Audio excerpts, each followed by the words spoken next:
Grabe ang lamig. Sakay na naman tayo ng ferry. 0 degrees.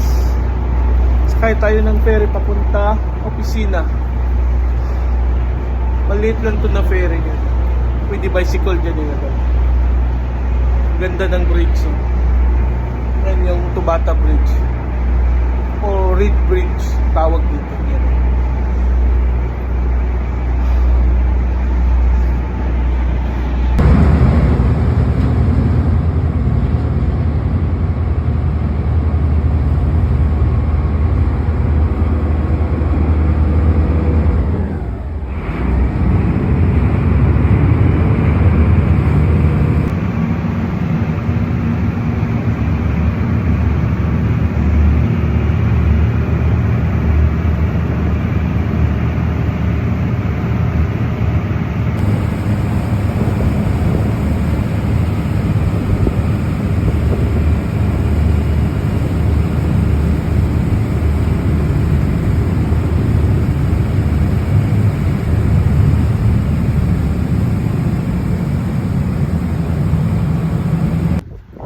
Dumating na yung ferry natin.